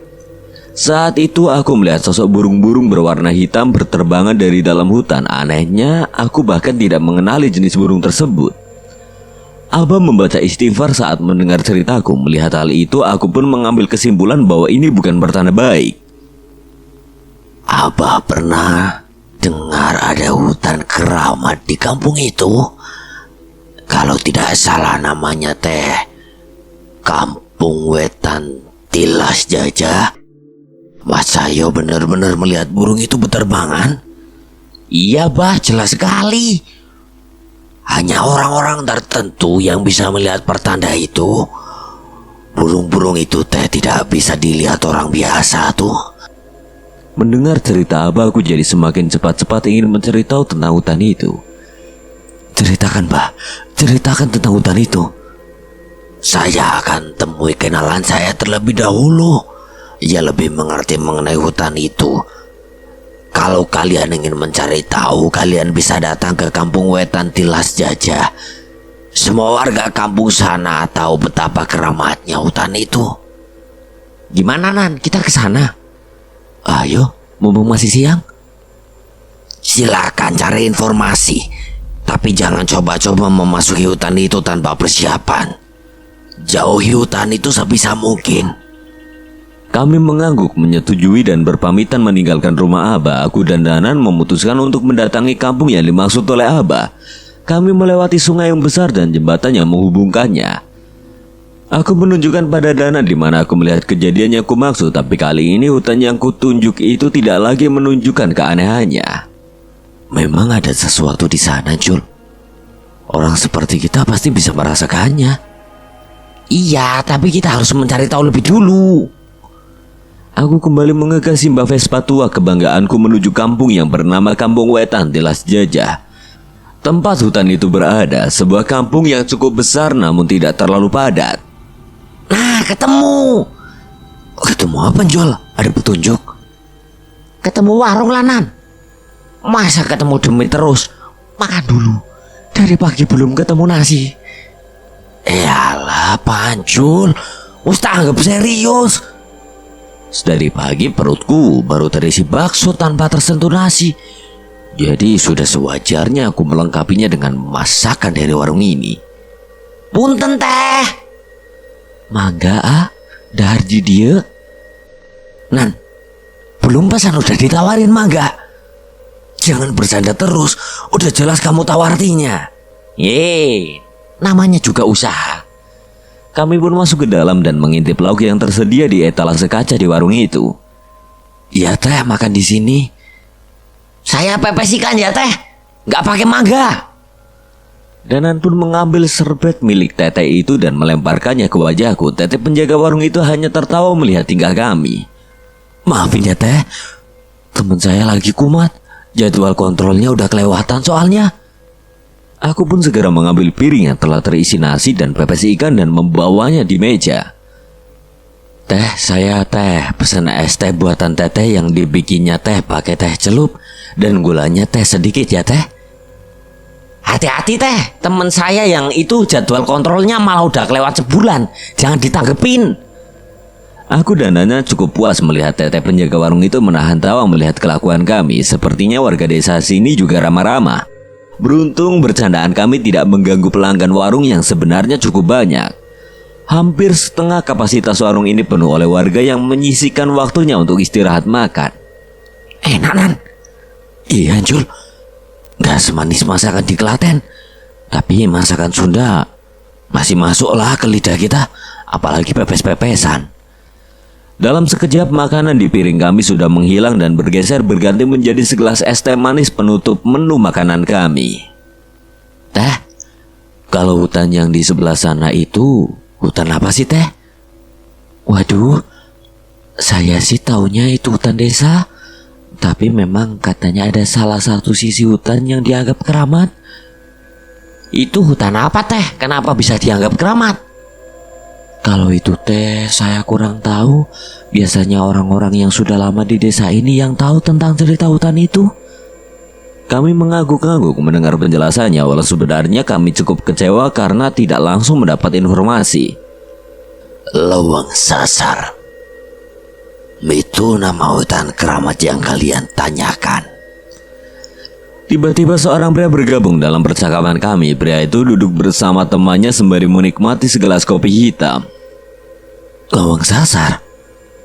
Lawang Sasar Tanah Berem. Orang dulu teh menyebutnya begitu. Hutan itu selalu membawa petaka. Maaf Mas, sampai lupa memperkenalkan diri. Saya Danan dan ini teman saya Cahyo. Masnya tahu tentang hutan itu? Saya Karta dan ini Mimin. Kalian teh bukan orang sini? Iya, bukan, kami dari Jawa Tengah. Pantas saja manggilnya Mas, balas Mimin. Iya nih, kebiasaan. Karta pun mulai menceritakan tentang keberadaan Lawang Sasar. Setiap orang yang memasuki hutan itu hampir dipastikan akan tersesat.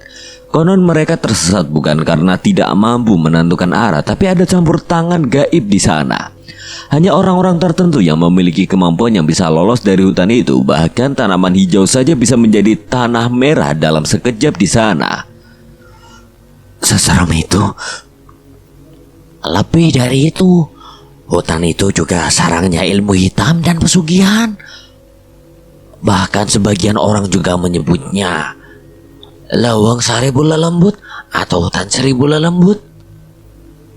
Alas Sewu Lelembut. Kenapa julukannya bisa sama seperti Alas Wetan atau hutan di desa Gandurejo kampungnya Jambrong ya? Danan menggeleng. Yang pasti saat ini kami mengetahui ada satu lagi hutan yang berbahaya seperti kedua hutan tadi. Tapi kalian tidak usah khawatir. Hutan itu sudah disegel dan tidak bisa dimasuki oleh siapapun. Hal yang buruk dari hutan itu pun tidak akan keluar bila tidak ada yang mengusik segel itu. Segel? Segel seperti apa? Aku membayangkan segel yang dimaksud seperti saat pusaka Mas Linus menutupi alas wetan dengan kesaktiannya.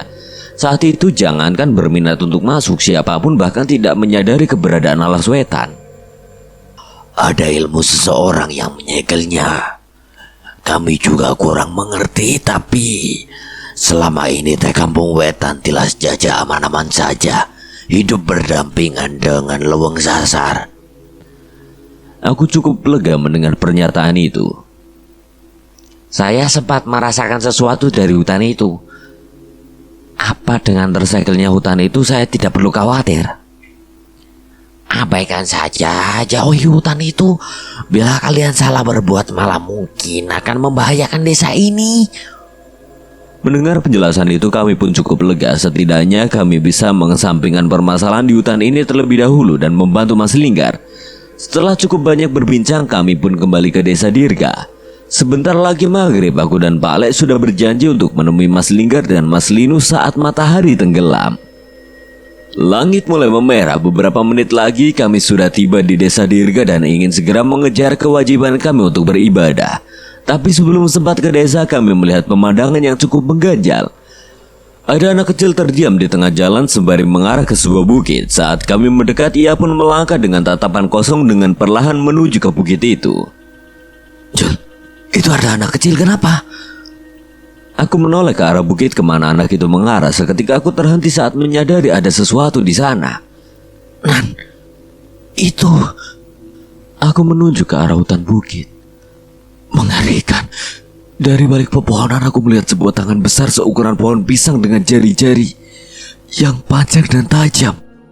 Tangan itu melambai-lambai seolah memanggil anak kecil itu. Kejar Jul, jangan sampai bocah itu ke sana. Kami berdua segera berlari mengejar anak itu. Danan ke arah anak itu menahannya agar tidak terus melangkah. Sementara aku mencari tahu sosok apa yang ada di hutan bukit itu. Titip panah itu, Nan. Hati-hati. Aku mempercayakan anak itu kepada Danan. Dialah yang lebih ahli dalam mengembalikan kesadaran orang yang terpengaruh sihir. Kali ini senja terasa begitu mengerikan. Langit terlihat begitu merah menerangi hutan yang selama ini kuanggap biasa saja. Keluar kau! Sayangnya teriakanku sama sekali tidak digubris. Namun samar-samar aku mendengar suara langkah kaki dari salah satu sisi hutan. Aku pun berlari ke asal suara tersebut dan menemukan pemandangan yang lebih membuatku geram. Ada sebuah batu di sana, sesajen dan sebuah patung kayu terletak di batu itu. Tapi bukan itu yang membuatku geram. Di pohon-pohon sekitar batu itu terlihat anak-anak kecil yang kakinya tergantung di ranting-ranting pohon besar. Keluar! Berani-beraninya kalian! Tidak hanya setan yang muncul tadi, aku menduga ada manusia yang melakukan ini. Anak-anak kecil itu tidak mungkin tergantung di pohon tanpa campur tangan manusia. Jayo! Di sini, Nan! Danan mendekat bersama anak kecil yang sudah tersadar itu. Ini gila. Melihat kedatangan Danan, aku segera pergi menuju anak-anak itu, memanjat pohon-pohon dan melepaskan semua ikatannya. Danan menangkap anak-anak itu dan memastikan keadaannya. Mas, Fatan gimana, Mas? Fatan gak apa-apa kan? Tanya anak yang tadi sempat diselamatkan oleh Danan. Sepertinya mereka saling mengenal. Gak apa-apa, mereka masih hidup. Yang penting kita harus cepat membawa mereka kembali ke rumahnya. Kami satu desa, Mas. Tadi satu persatu dari kami menghilang. Kami saling mencari, tiba-tiba saya tidak sadar dan baru sadar setelah ditolong masnya tadi. Cerita anak itu memperjelas asal-muasal kejadian ini, tapi langit mulai gelap. Prioritas utama adalah menyelamatkan anak-anak ini terlebih dahulu. Kami pun membawa anak-anak ini keluar hutan. Danan segera meminta Mas Jagat menjemput kami untuk membawa anak-anak ini kembali ke desa. Dan benar saja, tepat saat kembali ke desa sudah ada orang tua dari anak-anak ini yang kebingungan mencarinya. Apa yang terjadi, Mas Danan? Kami menemukan mereka di hutan dekat desa, Bah. Ada sesajen dan patung ritual. Mereka tergantung seolah siap ditumbalkan. Begitu banyak warga yang datang menghubungi anak-anak itu, aku sengaja mengecilkan suaraku agar tidak membuat panik. Tapi entah mengapa kami merasa ada seseorang dengan kemeja safari terus memperhatikan kami. Entah mengapa aku pernah bertemu dengannya. Ya sudah, kita serahkan mereka kepada orang tuanya. Nanti biar saya yang ceritakan kejadian ke perangkat desa. Aku pun menitipkan anak-anak itu kepada Aba dan Danan. Aba bercerita bahwa Pak Ale sudah duluan menghampiri Mas Linggar dan Mas Linus. Menurutnya ada sesuatu yang sepertinya harus segera diurus. Dengan segera aku melajukan Simbah lagi ke arah penginapan Mas Linggar. Kali ini aku membawa sebuah benda yang mungkin seharusnya sudah ku kembalikan sejak lama, pusaka pisau batu. Sebuah teriakan terdengar dari salah satu kamar di penginapan Mas Linggar. Aku langsung bisa menebak di mana kamar mereka. Dengan cepat aku memarkirkan motor dan memastikan kondisi di dalam. Pale, Tak bisa kusangka dalam penglihatanku ruangan ini sudah dipenuhi oleh ular-ular yang merayap di lantai hingga ke dinding-dindingnya. Sementara itu Pak Alek tengah memegang dahi Mas Linggar sembari membacakan ayat-ayat suci untuk membersihkan sesuatu dari tubuh Mas Linggar. Mas Ayo. Mas Linus dari tadi terus membaca doa memagari dirinya dari hal buruk yang keluar dari tubuh Mas Linggar. Saat mengetahui kedatanganku, Mas Linus sengaja mengajakku keluar membiarkan Pak Alek konsentrasi dengan ritualnya. Sudah banyak ular yang keluar dari tubuh Linggar dan itu tidak habis-habis. Ular yang dimaksud Mas Linus adalah ular gaib hasil perwujudan ilmu hitam. Sepertinya memang ada sesuatu yang menyerang Mas Linggar. Ular Nyai Kunti itu? Mungkin, tapi mungkin nanti Pale yang bisa memberi kesimpulan. Beruntung penginapan ini tidak terlalu ramai. Pengunjung lain mengisi kamar yang berjauhan. Pak Alek juga memasang pagar gaib agar ritualnya tidak mempengaruhi orang lain. Oh iya Mas Linus, sepertinya sudah waktunya saya mengembalikan ini. Pusaka ini ya. Ngapunten, maaf. Sepertinya kekuatannya habis setelah membantu kami di pertarungan terakhir. Syukurlah kalau keberadaan pusaka ini bisa berguna. Dia sudah banyak membantu saya, bahkan menyelamatkan nyawa saya. Aku teringat saat di hutan bersama Giridaru, pusaka inilah yang menunjukkan jalurku untuk kembali. Bahkan saat tersesat di jagat Segoro Demit, pusaka ini ikut membantuku dan Kliwon agar keluar dari alam itu. Dan yang terakhir saat melawan Kiluang, ia sampai kehabisan kesadarannya demi membantu menggunakan ajian Triwikarma untuk Wanasura. Mas Cahyo yakin sudah bisa mengembalikan ini. Bisa saja pusaka ini sudah menjadi bagian dari Mas Cahyo. Aku menggeleng. Selama ini aku paling malas menyimpan benda berharga. Itu adalah amanah yang tidak bisa disepelekan. Kasihan Mas, sama saya tidak pernah dirawat. Boro-boro dikasih sesajen, disimpannya saja ala kadarnya. Ya sudah, kalau memang kalian masih berjodoh, pasti pusaka ini akan menemukanmu lagi dengan sendirinya. Lah, saya setuju soal itu. Sembari menunggu Pak Alek menyelesaikan ritualnya, aku menemani Kliwon yang sedari tadi masih menikmati buah-buahan yang entah ia dapat dari mana.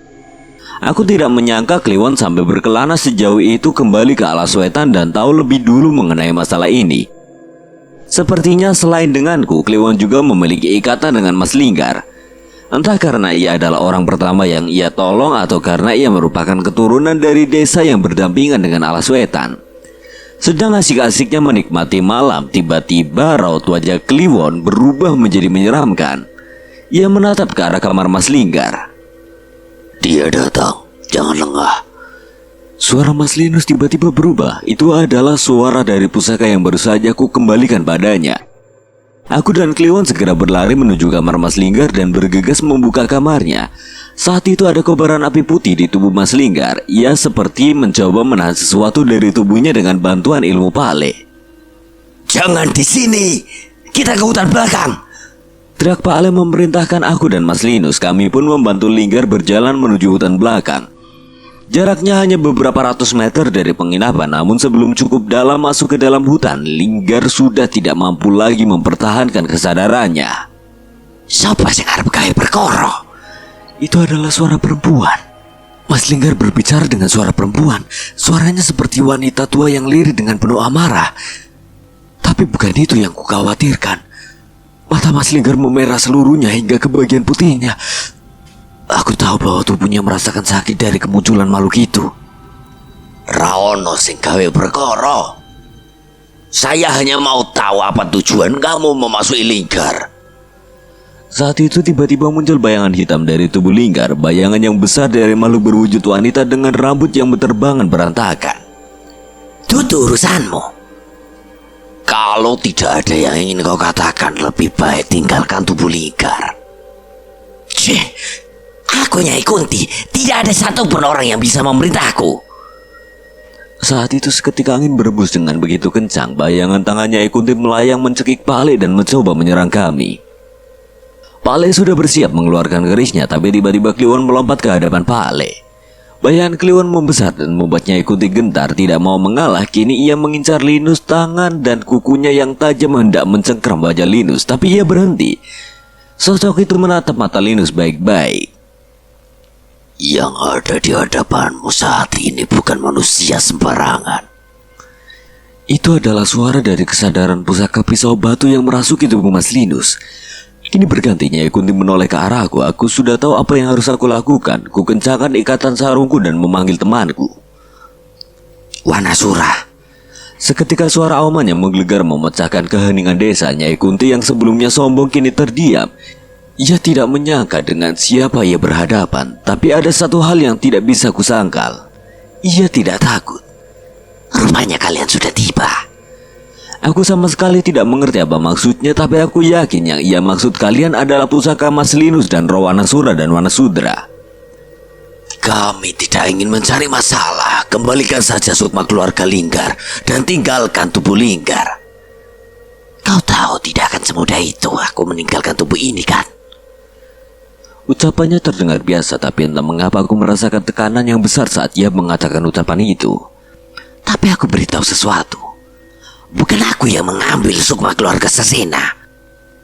Tapi Linggar bercerita sukma mereka terpisah saat kau merasuki dirinya. Bodoh, aku hanya memilih untuk menyelamatkan tubuh anak ini. Sisanya semua sukma keluarga Sasena sudah diminta oleh dia. Jadi sebenarnya Nyai Kunti ini penjaga Mas Linggar atau musuh mereka sih?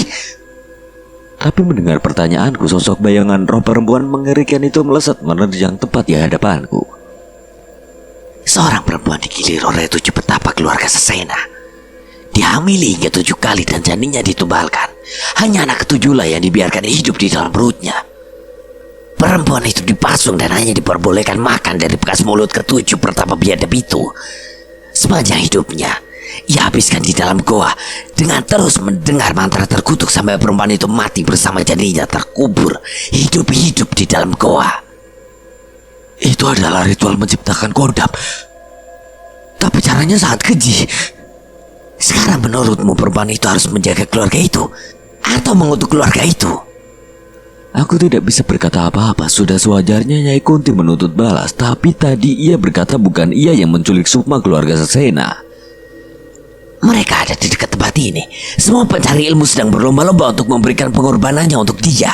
Mereka mengumpulkan tumbalnya di sebuah hutan yang seharusnya tidak boleh dimasuki lagi. Apa itu Lewang Sasar? Dan dia siapa? Belum sempat menjawab, tiba-tiba Mas Linggar memuntahkan darah bersama hilangnya bayangan roh Nyai Kunti. Mata Mas Linggar melotot dan tubuhnya mulai kejang. Pale tidak lengah sedikit pun. Ia menyalakan api putih dalam tangannya dan meletakkan di dada Mas Linggar hingga tubuhnya kembali tenang. Linggar kenapa, Pale? Sudah. Ia sudah selamat. Kita tepat waktu. Sepertinya aku harus melatih jalur sukma Linggar sebelum Nyai Kunti merebut kesadarannya lagi. Itu akan berbahaya bagi nyawanya. Belum sempat Pale menyelesaikan pengobatannya, Mas Linggar tiba-tiba berdiri memaksakan dirinya dan menghampiriku. Hutan apa yang ia maksud? Lewang Sasar. Tunjukkan di mana. Tenang Linggar, pulihkan dulu tubuhmu. Jelas tidak mungkin aku memberitahu tempat itu dalam kondisi Mas Linggar yang belum pulih. Apa yang tahu di mana hutan itu? Kita harus bertemu beliau kalau mau ke sana. Pale mengangguk setuju dengan rencanaku. Setidaknya kami bisa mengulur waktu Mas Linggar agar tidak nekat ke hutan itu. Kalau begitu, kita ke tempat apa sekarang? Iya, Mas Linggar pun meminta kami bergegas menemui Abah. Sesuai permintaannya, kami mengajak Mas Linus dan Mas Linggar menuju kampung Abah. Dengan menggunakan satu motor tua dan kendaraan umum, cukup lama waktu yang kami butuhkan untuk sampai di desa Abah. Tapi saat sampai di desa Abah, semua tidak seperti yang kubayangkan. Seluruh desa mati listrik, tidak ada pencahayaan selain dari senter dan lilin-lilin dari dalam rumah. Ini ada apa? Nggak tahu Pak Le, tadi pas aku tinggal nggak begini. Aku mencari keberadaan warga, namun semua berdiam di dalam rumah. Ini jelas tidak wajar. Pak Le menatap ke salah satu sisi. Ia menatap ke sesuatu yang sama sekali tidak aku sadari. Ia menggeleng-geleng melihat sosok itu. Apa Pak Le, ada apa? Perhatikan baik-baik, Jul. Makhluk itu ada di sana. Aku memperhatikan arah yang ditunjukkan oleh Pale. Awalnya aku cukup kebingungan, namun saat tersadar tubuhku pun bergetar. Besar? Sebesar itu? Itu setan. Makhluk itu terlihat dari desa ini. Aku tidak menyadari karena mataku tak mampu menangkap besarnya sosok itu. Dari tempatku hanya terlihat makhluk berbulu dengan mata merah yang besarnya hampir setengah desa. Gandara Barua. Apa? Gandara? Dia makhluk yang meminta banyak tumbal di penglihatanku. Dia juga yang mencabik sukma ibu dan ketiga pakdeku, Pale. Gila. Makhluk apa lagi yang harus kita lawan kali ini? Besarnya saja mungkin hampir sebesar buto lirang. Siapapun yang bisa melihatnya pasti akan gentar. Berarti di sana lawang sasar. Iya, Mas. Tapi setelah beberapa saat penglihatan kami akan makhluk itu perlahan menghilang seperti disembunyikan oleh sesuatu di hutan itu. Mas Linggar segera mengeratkan tasnya dan berlari ke arah makhluk itu. Tunggu Mas, jangan nekat. Kami berteriak mengejar Mas Linggar, tapi di perbatasan desa akhirnya kami menemui Abah Jaga dan Danan yang tengah berdiri dengan tatapan serius di sana. Ini apa-apaanan? Danan mengetahui kedatangan kami dan menceritakan permasalahannya. Mereka lah yang mau menumbalkan anak-anak yang kita tolong tadi. Ada seseorang berpakaian hitam dengan janggut panjang. Di sekitarnya bergelimpangan tubuh anak-anak kecil yang tidak dapat kulihat sukmanya. Di belakangnya sudah ada beberapa mobil dan pria berpakaian pendekar yang sudah bersiap di sepeda motornya. Rupanya mereka tidak terima saat kami menyelamatkan anak-anak itu dari hutan. Basuki, ini teh langsung saya bawa ke lawang sasar saja, Mbah. Kakek berpakaian hitam itu mengangguk dan anak buahnya segera meninggalkan tempat itu. Rupanya anak buahnya memanggilnya dengan nama Basuki. Brengsek. Danan mencoba menghadang mereka, tapi dukun tua itu segera menghadang Danan yang tiba-tiba terpental oleh sesuatu yang melindungi dukun itu. Aku pun menangkap tubuh Danan dan bersiap membantunya. Apa yang mereka bawa? Masing-masing dari mereka membawa pusaka peti batu. Sukma anak-anak itu di dalam benda itu. Terdengar suara sepeda motor terjatuh dari kejauhan. Ada suara perkelahian di sana. Saat melihat Mas Jagat tidak ada di sekitarku, aku menduga itu adalah ulahnya. Minggir kau kakek peot. Tapi berbeda dengan Danan. Bila Danan terpental oleh ilmu dukun itu, aku malah tak mampu menyentuhnya. Berkali-kali aku menyerangnya dengan seranganku hanya menembus tubuhnya. Jangan gegabah, Jul. Benar saja, semakin sering aku menyerang, kakiku semakin menghitam dan semakin berat. Aku pun panik dan melompat mundur. Danan segera memutihkan kutukan dari kakiku dengan doa-doa yang ia bacakan. Bukan masalah besar, tapi akan menjadi besar bila kami tidak bisa mengalahkan dukun itu. 2 kotak sudah hancur. Kita hanya tinggal menarik sukma mereka kembali ke tubuhnya. Tapi masih ada 2 kotak lagi di tangan mereka. Jagat, kau susul mereka bersama Cahyo. Jangan sampai mereka masuk ke hutan itu. Biar kami yang berurusan dengan dukun itu. Aku dan Mas Jagat mengerti perintah Abah. Mas Jagat pun menyalakan mobil bak terbukanya dan menjemputku untuk mengejar orang-orang itu. Kami ikut. Tiba-tiba Mas Linggar dan Mas Linus sudah ada di bak belakang. Sayangnya kami tidak punya waktu untuk mendebat mereka. Aku pun menoleh pada Pak Le meminta persetujuannya dan Pak Le mengangguk. Pale akan menghadang orang-orang itu dengan wujud sukma. Kalian susul mereka secepatnya. Dengan segera Jagat melajukan mobilnya meninggalkan desa yang seketika menjadi begitu kelam. Belum sempat jalan terlalu jauh, tiba-tiba Mas Jagat mengerem mendadak mendapati sosok ular besar menghadang kami. Kami ingin keluar tapi tiba-tiba api besar menyambar dari belakang kami dan mengusir makhluk itu. Itu api Pale. Rupanya Pale sudah menggunakan ilmu raga sukmanya untuk mengejar anak buah Mbak Sugi. Mas Jagat pun kembali menginjak gasnya dan mengejar para pengikut dukun itu. Semoga Danan bisa menghadapi dukun itu. Tenang, ada Abah di sana. Setelah Pale berhasil menghadang anak buah dukun itu, ia akan segera menyusul Danan. Kami melewati jembatan penghubung kampung Wetan Tilas Jajah. Sebentar lagi kami sampai ke arah hutan yang disebut dengan Leweng Sasar itu. Terdengar suara motor yang terjatuh di sekitar hutan. Sepertinya Pale berhasil menghentikan mereka. Kami pun memarkirkan mobil di pinggir jalan utama dan berlari ke arah mereka. Mas Linggar, jangan jauh-jauh dari kami. Tenang saja, aku awasi Linggar. Mendengar ucapan itu aku menjadi cukup lega. Dengan segera aku meminjam kekuatan Wanasura untuk menguatkan kakiku dengan beberapa kali lompatan. Aku pun berhasil menyusul keempat orang yang membawa sukma anak-anak di desa Abah. Serahkan kotak batu itu. Bukannya berhenti, mereka malah ingin berlari menuju ke dalam hutan. Beruntung Mas Jagat segera mencegahnya. Sayangnya mereka bukan orang biasa. Mereka mampu menandingi ilmu bela diri Mas Jagat. Hentikan, jangan mau jadi hamba setan. Hamba setan, mereka lah yang melakukan perintah kami, memberi kami kekayaan dan kekuatan, bahkan untuk mencabut nyawa kalian. Benar saja, seketika muncul makhluk besar berbulu yang hampir sebesar pohon keluar dari balik pepohonan. Sialan, bagaimana bisa ada genderuwo sebesar itu? Itu anak buah Gandara. Berarti benar disinilah tempat sukma ibu tertahan. Wanasura! Tak mau lengah sedikit pun, aku pun meminjam kekuatan Wanasura lagi untuk memperkuat bagian tubuhku. Sebuah pukulan ku hantamkan ke tanah untuk menggoyahkan pijakan para pengikut dukun itu. Tapi belum sempat melancarkan serangan lagi, tangan besar genderuwo itu bersiap melumatku. Beruntung Mas Jagat berhasil menarik tubuhku untuk menjauh. Tidak seperti genderuwo pada umumnya yang takluk dengan beberapa bait doa. Makhluk ini benar-benar kuat. Sesekali aku menyerang bagian tubuhnya, namun semua itu hanya membuatnya mundur sesaat. Serahkan ini pada tuanmu.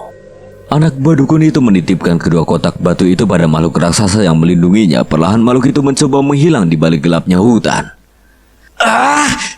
Jangan kabur! Aku melepaskan sarungku dan mengibaskannya sekuat tenaga. Dengan ajian penguat tenaga, ku hempaskan satu persatu anak buah dukun itu hingga terkapar. Dengan terpaksa Mas Jagat melumpuhkan mereka dengan mematahkan beberapa tulang mereka. Ada salah satu di antara mereka yang berlari menjauh. Aku pun mengambil sebuah batu besar dan memasukkannya ke dalam sarungku. Dengan beberapa kali ayunan aku melemparkan sarungku hingga batu itu mendarat di tubuh orang itu dan terkapar. Tapi rupanya keputusanku salah. Aku terlalu berkonsentrasi pada anak buah dukun itu. Sementara Mas Linggar sudah mulai bertingkah aneh. Matanya memerah lagi dan giginya berderit. Kalau kau memang menjaga Sasena, pastikan bahwa kau memang berguna. Linggar, kamu jangan gila. Belum sempat aku menggapai tubuh Mas Linggar, tiba-tiba ia melesat seperti kilat menuju ke dalam hutan keramat itu. Kenapa jadi gini sih? Jaya, tunggu. Jangan sendirian. Tanpa sengaja kami semua pun masuk ke dalam hutan itu. Disegel. Aku memang merasakan beberapa residu kekuatan dari pagar yang tak kasat mata, tapi energi itu sudah lama menghilang. Pusaka batu bisa bantu aku? Tanya Mas Linus pada pusakanya. Sayangnya pusaka itu sama sekali tidak memberi respon. Sial, kemana kau saat dibutuhkan? Kami pun berhasil melihat sosok genderuwo itu. Mas Linggar dengan cepat menyusulnya dan menaiki tubuhnya. Tidak seperti Mas Linggar yang ku kenal pendiam, kini ia mengamuk dengan mencengkeram kepala genderuwo itu. Jangan meremehkan aku, bocah tengik. Ini benar-benar pemandangan yang tak pernah kuduga. Dengan sekali gerakan Nyai Kunti menjambak kepala genderuwo besar itu dan memisahkan kepala dari tubuhnya. Suara dentuman terdengar dari jatuhnya suara makhluk besar tak kasat mata itu. Gila, satu lagi setan gila ada di dekat kita. Kalau sampai jadi musuh dia akan merepotkan. Tapi bukan itu saja masalahnya. Tiba-tiba Mas Linus menyusul kami dari belakang. Kami menoleh ke arahnya sembari mengawasi perilaku Mas Linggar. Jalan masuk kita tadi menghilang. Aku tertegun. Sekali lagi aku lengah. Aku pun berlari menuju ke arah kedatangan kami tadi dan sama sekali tidak menemukan jalan menuju tempat kami masuk. Sial, ini benar-benar masalah besar. Gak usah panik Cahyo, nanti biar aku coba mencari jalur dari alam gaib. Bukan itu. Sarungku ketinggalan. Bisa-bisanya aku kepikiran nyerang anak buah dukun sialan itu pakai ketapel sarung. Aduh. Ingat Danan, tidak ada ilmu hitam yang melebihi kekuasaan Tuhan. Tenang Mbah, masih banyak cara yang belum kucoba. Sekali lagi aku mencoba mendekati Mbah Sugi. Ada pagar tak kasat mata yang membuatku terpental. Tapi tidak seperti tadi, Abam memurnikan tanah tempat kami berpijak sehingga ajian dukun itu melemah. Sembari terus mencari celah, aku membacakan ajian pada kepalan tanganku. Angin topan memiliki pusat yang tenang. Aku mengerti maksud Abah. Dari setiap bagian yang ku dekati aku selalu terpental sampai akhirnya aku memisahkan sukmaku dari raga dan melayang tepat ke atas Basugi. Sebuah pukulan jarak jauh kulontarkan tepat dari atasnya dan benar saja pagar yang digunakan Basugi tidak melindungi dirinya dari titik ubun-ubunnya. Seranganku mendarat tepat di tubuhnya, tapi aneh, tiba-tiba tubuh Basugi menghilang. Aku mencarinya ke segala arah tapi tidak ada tanda-tanda darinya. Dia sudah melarikan diri. Kabur Pale. Tumpal anak kecil mudah didapatkan dibanding harus bertarung dengan kita. Sekarang lebih baik kita tolong anak-anak ini dulu. Kita tolong warga desa dulu Pale. Mereka teh akan membantu kita mengevakuasi tubuh anak-anak ini. Pak Le setuju, mereka akan ke desa untuk menghilangkan kutukan yang dipasang Basugi pada desa ini. Tapi aku tidak bisa meninggalkan anak-anak ini. Aku memutuskan untuk memisahkan sukmaku dari raga. Wujud ini mempermudah mengumpulkan sukma anak-anak yang berhasil diselamatkan tadi. Malam terlihat begitu kelam saat itu. Dalam alam roh aku berjalan menyisiri jalan di pinggir hutan, menyaksikan sukma dari anak-anak desa yang terdiam tanpa tahu apa yang terjadi. Ayo kita kembali. Aku berjalan lagi dan kembali menemukan beberapa roh anak desa yang melayang dengan tatapan kosong. Sayangnya tidak ada hutan yang tidak berpenghuni. Seluruh penunggu hutan terlihat mengincar roh anak-anak yang sebenarnya masih hidup itu. Tenang, kalian akan aman. Setelah ini kalian akan bisa bertemu orang tua kalian. Mereka pun menurut dan berjalan tidak jauh dari tempatku berada. Tapi tepat saat aku ingin mengembalikan mereka, terlihat ada seseorang berdiri di antara tubuh anak-anak desa itu. Pria berbaju safari coklat yang terlihat tidak asing, wajahnya penuh dengan amarah saat mendapati tubuh anak-anak itu terkapar di tanah tanpa rohnya. Ia pun menoleh ke arahku dengan menggenggam benda kecil seperti gelang. Dengan cepat aku segera mengenali bahwa itu adalah sebuah pusaka. Jadi kau setan yang merampas sukma mereka. Setan? Benar, aku lupa kalau aku sedang dalam wujud sukmaku. Terdengar suara dari gelang pusaka yang dibawa oleh orang itu. Seketika aku merasakan bahaya yang menakutkan. Orang itu menghentakkan kakinya di tanah dan membunyikan gelang itu beberapa kali. Jelas aku tahu itu bukanlah hal yang biasa. Itu adalah ritual pemanggil. Angin pun berhembus bersamaan dengan terdengarnya suara hewan yang menakutkan. Suaranya benar-benar menyerupai suara macan hutan yang mengerikan. Siapa orang sakti itu? Dan makhluk apa yang mengikutinya?